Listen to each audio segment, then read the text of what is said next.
play about after that?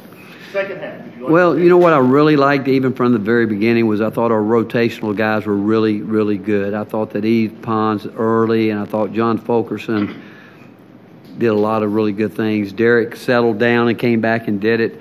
We knew going into the game we were going to be shorthanded with Lamonte being out and Jalen, and we were concerned about some different teams being out there. And when you play 8 players to try to keep the pressure up, it's can be difficult at times. They came out and I think they hit 6 of their first 12, 6 of 10, and then from that point on. But we were giving up those long rebounds. And I thought they did a great job in the first half of beating us to 50-50 balls.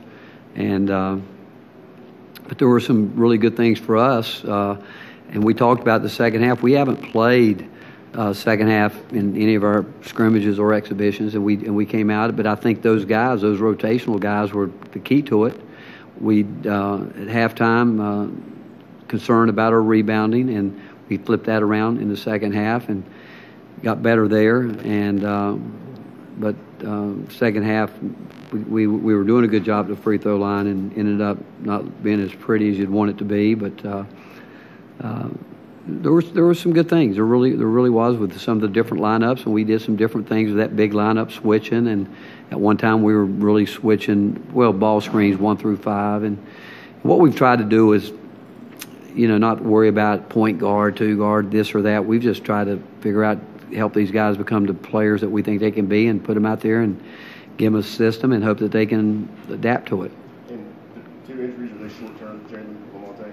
Yeah, I think they'll both be ready Friday, I think. But Jalen tweaked his a little bit and practiced last, I think it's Friday. I can't remember what, Friday or Saturday, I think. I can't remember. Coach, Kyle Alexander tonight, 16 points, 4 blocks in just 24 minutes. You mentioned how much you guys missed him last year in the NCAA tournament. How would you evaluate his performance tonight? Well, again, he's better. Kyle's a better player. I mean, I look at our team. I think, he's physically a different player, and he still has to get, I think, tougher with the ball. He's got to learn to pop his elbows out and not take up space. And, he can shoot the ball. He's a better free throw shooter, and he showed tonight too. I mean, he's a guy that Kyle can shoot it, and he took a 3, I think, and he gets his feet set. He spends a lot of time in the gym and he can make that shot. But rebounding, again, I will tell you, Rob asked me anything I could be. I want to be more consistent. We need to be more consistent on the offensive boards. Kyle, starting with him. Grant, I think, had 1 rebound in the first half. Admiral didn't play as much in the first half because of foul trouble. And but came back in the second half, and I thought he got it going for us too. But he just simply went and started getting some rebounds, and we need those guys to do that earlier. What weren't you guys doing defensively those first 9 minutes, or what was Lenoir doing to hit those threes? Well, they made 2 of them that were pretty well contested, and that's part of it. They did that, and I didn't think we started out the game offensively the way we wanted to. We took a bad shot. And then we got settled into shooting threes and not playing the way we wanted to play. And, we wanted to put the ball inside, and that's how we play. And I don't want to get into a 3-point shooting contest. But what hurt us, again, early in the year, you scout some, and we work hard at not giving up wide open threes, but we were running guys off the line that we shouldn't have been running them off the line. We were closing out, and we were there. We didn't have to leave our feet. And when you do that, you're causing rotations and then kickouts and then long rebounds, and then you're scrambling. And we were just turning and running to the rim as opposed to looking for our man. And so that's what we did in the first half. And as the half wore on, we got better at not running people off the line and staying in front. And then when we continued to get into a little bit of a foul trouble, they were just straight line drives. And we've got to get better at guarding the ball. There's no question about that. Coach, what do you think of Eve's impact tonight? Well, I mean, I think everyone is obviously happy for him because how hard he works, and he showed his athletic ability, and his defense is a guy that he's getting better and better with that. I mean, we think he can be a difference maker. We like him guarding guards. We like to put him out there and let him get after the point guard a little bit. His blocks were spectacular. He wants to do. He really wants to do the right thing. I still think he can get out more in transition, get in the open court for us, and we can throw the ball to him, and he'll go get it. And a couple of those plays around the rim where he came up with it and went up and scored it and dunked it, pretty impressive. First off, congratulations on the win. For you personally, what did it mean to be able to give back to your alma mater in such a special way? Well, I love Lenoir-Rhyne. You know, I love it. I was told the coaches before the game I started walking on that campus somewhere in early 1962, 63. My brother and I would leave and walk down the railroad tracks from Kenworth area and sneak in, pretend we were somebody else's kids, and walk in and sit at the very top of the arena. And I watched some great basketball back then, and spent so much time at College Field, you know, not just only watching the Bears play, but, you know, we played our high school games at Lenoir-Rhyne, and we played our high school football games at Lenoir-Rhyne. And I married a girl by the name of Candy Rhyne, whose father was great uncle. His great uncle was Daniel Eford Rhyne. And I know how much LR means to the city of Hickory, and I love what's going on there right now. They won the conference championship last week. I think Kim Pate and our new president has done, Fred Witt has done a great job, and I'm just hoping our football team can do well. And I think Everett's going to do a great job too. I mean, it showed you at the start of the game. Obviously, our size and strength was able to get to him, but I do think he's working to do the right things, and it's a good time to be an LR Bear. And I'm proud of my college and my university, and but it goes way back, and just I don't really can remember when it wasn't a part of my life. Coach, you said earlier that you thought Jordan Bowden had one of the best off seasons of anybody in the team. I mean, he kind of looked like that tonight. Aside from the numbers, I mean, he just looks in control, decision making. Are you happy with where he is? Yes, you know what? Really and truly, Rob, he started the game. He didn't take a very good shot to start the game, and then we came down and shot a quick three. And I, even at the start of the second half, I brought him. I said, okay, we're 45 seconds in. Do you realize what's happened in the second half? And he was able to tell me, which a year ago he could have said, I'm not sure what you're talking about. But he's better. And when he plays off 2 feet, he's really a hard guy because he's fast and he's quick. And what we're trying to get him to do is utilize that speed more often. And but we think he can do that on the defensive end. I mean, we talked to him after our scrimmages where he should wreak havoc on teams away from the ball. I mean, he really has learned to be a pretty good ball side defender, but it's his help side defense where he's got to get better. And I can tell you early in the game he was locked in doing that. And but we need him to do that. But you're right with his poise on the offensive end. He had a command about him. I thought he did. I thought he really had a command about him, and he's more sure of what we're looking for. And I think he's more aware of trying to get guys going. I think they realize that, like, for instance, a guy like John Fulkerson was playing hard, and I could tell he was looking for him to try to reward him some on the offensive end. Those are the things that he never gave a thought to. And now he's starting to do those type things where he's seeing the game, and he's just got to continue to get better in those areas.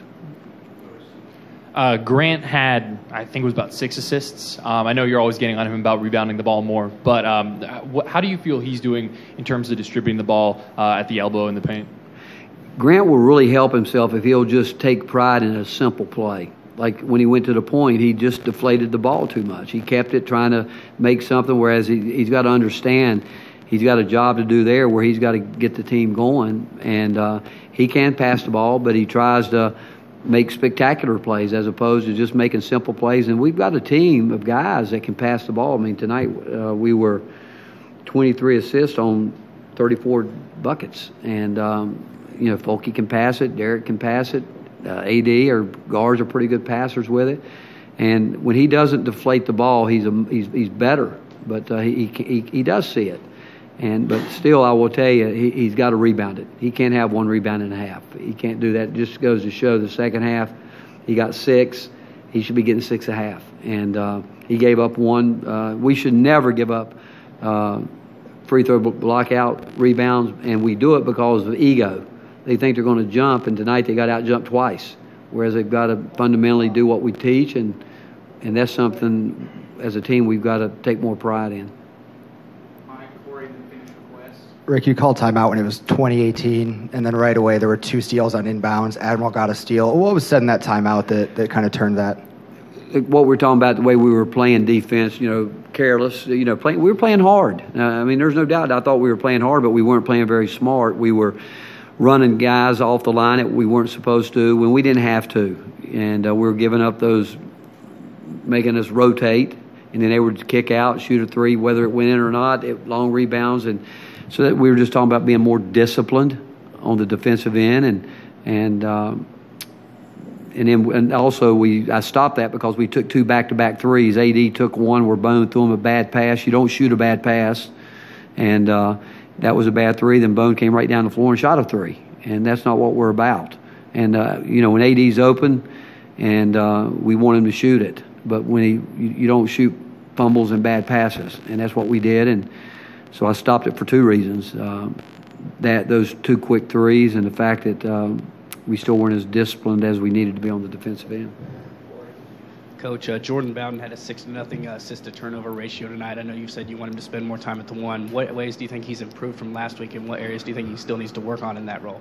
Well, I would say the same thing about him a little bit. He's our most reliable defensive guard we have. He gets the reason people want to know. People ask me a lot of time, why has he been a 3-year starter? It's because he always tries to do the right thing on the defensive end. He's over there trying to be in position to help his teammates. He's going to play hard, and offensively, the same thing. He tries to go for too much. And again, we want to make those tough passes. Because they will see tomorrow, I'm sure, once we scrub this thing out, where we want that ball inside, and we had a lot of chances to get it there, but we weren't thinking that play ahead. But sometimes Grant, will try to thread the needle when it's not there. But this summer, we went into the off season knowing that we're going to make him get out of his comfort zone, and he did, because he was getting a lot of reps at the point, and that's what he needed. Rick, how surprised are you sometimes at some of Grant's rebounding issues? Because he's a guy who seems to understand the game and fundamentally does so many other things well. Is that something that you saw when you were recruiting him? Is it just a surprise?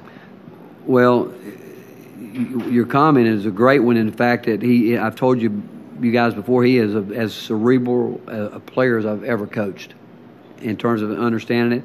And if you ask me what I think it is, I think it's a want to. He's got the ability to do it, but I think his thoughts are in other areas. And to be the player he wants to be, that has to be his number one area, that I'm going to do this. And like one of the rebounds, I know he gave up 1 on a free throw blockout where it was just taken away from him. In our last exhibition game against Tusculum, Eve Pons just went and took it from him twice. He's got to have that mentality that nobody's going to take mine from me. I'm going to get mine, and some those in the middle and some of the others. And it's a mindset. I don't think there's any question. It's a mindset. And for him to be the player he wants to be, that's what he's going to be judged on.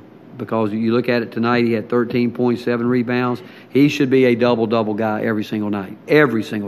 But he's going to have to make a conscious effort to do it. All right, thank you, guys.